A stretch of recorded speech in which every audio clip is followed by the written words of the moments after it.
बिगाड़ा। तीन बहुओं के रवैये से सासू माँ बहुत परेशान थी। दरअसल बात ये थी कि तीनों बहुओं में किसी बात को लेकर अनबन हो गई थी। तब से ही तीनों एक दूसरे से मुंह फुलाए रहती थी। ना कोई सीधे मुंह किसी से बात करती, ना किसी का कहना मानती। पड़ोसी भी इस बात को जानते थे और जाने कैसे कैसे बातें भी करते। इसीलिए सासू माँ ने तीनों बहुओं को तुरंत अपने कमरे में बुलाया।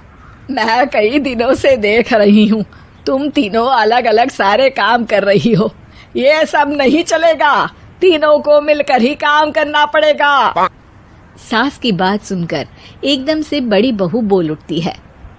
नहीं मम्मी जी, मैं इन दोनों के साथ कुछ नहीं कर सकती। मैं इस घर की बड़ी बहू हूँ, फिर भी ये मेरा कहना बिल्कुल भी नहीं मानती। अरे जेठानी जी, जानबूझकर मुझे डबल काम करवाती है आप, और छोटी मुझसे टेढ़े मुंह ही बात करती है।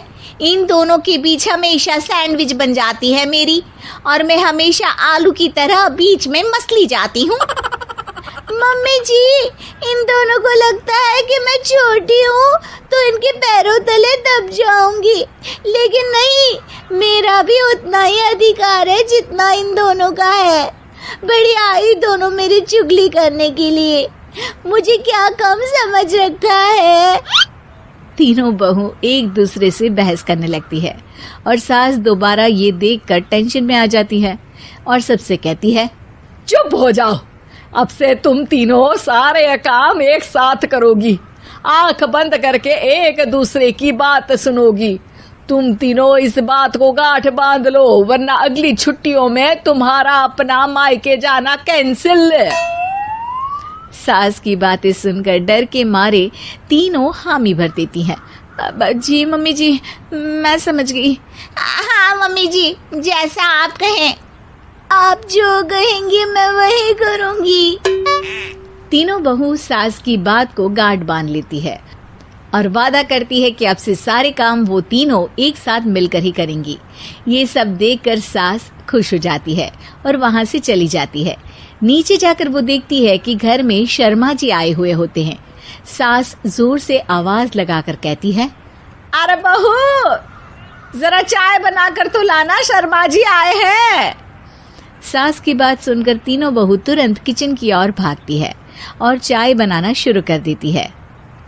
मुझे तो एकदम मसाले वाली कड़क चाय पसंद है, तो हम शर्मा जी के लिए मसाले वाली चाय ही बनाएंगे। अरे नहीं दीदी, गर्मी के मौसम में मसाला चाय कौन पीता है? मैं तो शर्मा जी के लिए इलायची वाली चाय ही बनाऊंगी। ये कैसी बात कर रही हैं आप दोनों? मेरी मम्मी ने सिखाया है कि मेहमान को ज्यादा दूध और शक्कर वाली चाय देनी चाहिए, वरना वो घर वालों को कंजूस समझते हैं। तो मैं तो शर्मा जी को ऐसी ही चाय दूंगी। तीनों बहुएं अपने अपने तरीके से चाय में शक्कर, मसाला, पत्ती सब डाल देती है। उबलने के बाद तीनों मिलकर चाय बाहर लेकर जाती है और शर्मा जी और सासू माँ को देती हैं। चाय पीने के बाद शर्मा जी सासू माँ को देखकर शर्मा जाते हैं और शर्मिंदा महसूस करते हैं कि आखिर उन्होंने चाय पीने के लिए हामी क्यों भरी। सासू माँ भी चाय पीना शुरू करती है और कहती हैं, अरे बहू, ये कैसी चाय बनाई है? चाय है या मीठे दूध की बासुंदी? हाँ, चाय अच्छी नहीं लगी क्या? कोई बात नहीं, हम पराठा बनाकर लाते हैं। चलो चलो अंदर। हाँ चलो। हाँ, आती हूँ मैं भी। नहीं, मेरा पेट चाय नहीं चौपट कर दिया, वही काफी है। पराठे से पोपट नहीं करवाना, मैं तो चलता हूँ। शर्मा जी चुपचाप पतली गली से निकल जाते हैं। अगले दिन सास बहुओं से कहती है, अरे बहू, जाओ जाके ऊपर के गेस्ट हाउस की सफाई कर दो। कल हमारे यहाँ मेरे दूर के रिश्तेदार आने वाले हैं, तो पूरे कमरे को चमका देना, समझी? तीनों बहू सास की बात को मानकर ऊपर सफाई करने चली जाती हैं और तीनों कमरे की सफाई चालू कर देती है। बड़ी बहू मकड़ी के जाले साफ करती है, तो बीच वाली झाड़ू लगाना और छोटी वाली सर्फ डालकर जमीन धोना शुरू कर देती है। अरे दीदी, जेठानी जी, अभी मैंने पूरी फर्श धोई और आप फिर से धूल नीचे गिरा रही हैं। और मछली जेठानी जी, आप बिना झाड़ू की धूल यहाँ छटक रही हैं। अरे तीनों को साफ करना है, एक साथ सफाई करते हैं ना। अरे वही तो, हम साथ साथ हैं, घर साफ साफ है।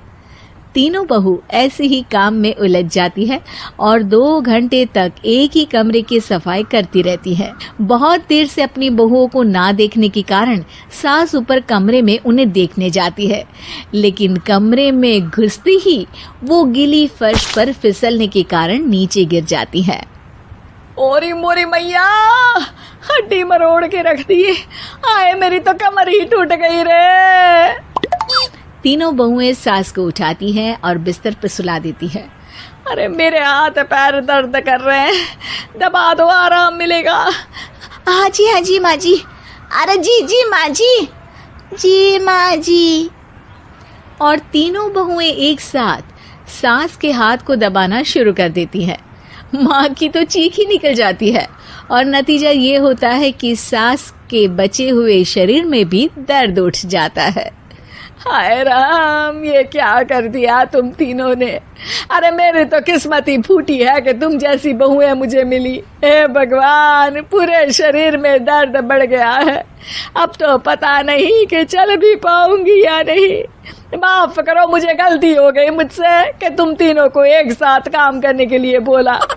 सोचा था तीनों मिलके अच्छे से काम करेगी, लेकिन बड़े बुजुर्ग सही कहते थे कि 3 तिगाड़ा काम बिगाड़ा। तुम लोगों ने ये बात ना आज साबित करके दिखा दी। तुम तीनों को तो समझाना यानी मानो भैंस के आगे बीन बजाना है। तुम्हें अकेले अकेले काम करना है ना, तो अब से तुम अकेले ही अपना अपना काम करो। तीनों बहुएं वहां से जाने लगती है। अरे कहाँ जा रही हो? आप ही ने तो कहा कि अपना अपना काम करो, तो मुझे मुल्तानी मिट्टी लगानी है। अरे मुझे भी तो नेल पॉलिश लगानी है, मुझे ना मेहंदी लगानी है। सास अपना सर पीट लेती है और कहती है, अरे मुझे भी लगाना है कुछ।